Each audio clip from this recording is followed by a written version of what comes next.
প্রধানমন্ত্রী বেগম খালেদা জিয়ার মানে যোগ্য উত্তরসূরি হিসাবে উনি দেশের সনাতনী সম্প্রদায়কে রক্ষা করবেন এবং আমাদের যে মন্দিরগুলো ইতিমধ্যেই ভাঙচুর করা হয়েছে ওটা পুনর্স্থাপনের ব্যবস্থা করবেন।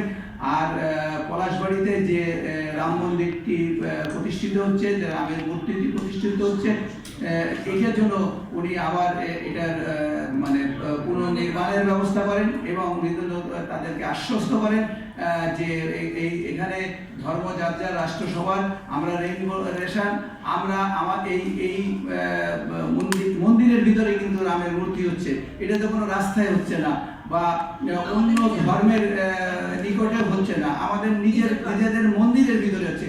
এখানে এই সাম্প্রদায়িক শক্তি আসলে একটা খোলা পানিতে মাছ শিকার করতে চাচ্ছে।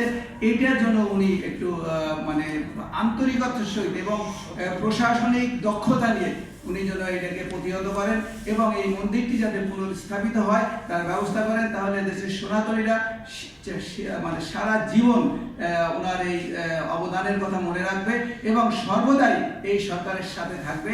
সনাতনীরা যেরকম 2026-এর নির্বাচনে এখানে কিন্তু বাংলাদেশের সনাতনীরা শতকরা 98-99% অর্থাৎ যে ভোট কেন্দ্রে গেছে সে কিন্তু ধানের শীষে পড়তেছে। অনেকে বলে যে তাদের কোনো উপায় ছিল না, এটা আসলে একটা ভুল কথা।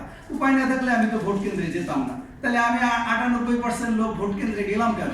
আমি তো ভোট না দিয়ে বসে থাকতে পারতাম, আমি যাওয়ার উপায় নেই। শুধু তাই উপায়ের জন্যই তারা যায়নি, তারা এদেশের অসাম্প্রদায়িক একটা দেশ গড়ার জন্য তারা গেছে এবং তারা জাতীয়তাবাদী শক্তিকে জয়ী করেছে। আমরা জাতীয়তাবাদী শক্তির সরকার, আমরা মনে করি এটা সনাতনীদের সরকার এবং সনাতনীরা যাতে দেশে নিরাপদে নির্বিঘ্নে এবং তাদের মর্যাদা নিয়ে থাকতে পারে, এটাই মাননীয় মন্ত্রীর কাছে আমাদের আকাঙ্ক্ষা এবং আশা করি উনি যে রক্তের ধারাবাহিকতা উনি বহন করছেন ওনার দ্বারা এটা সম্ভব এবং উনি ওটা করবে বলে আমরা আন্তরিকভাবে আশা করি। সবাইকে ধন্যবাদ।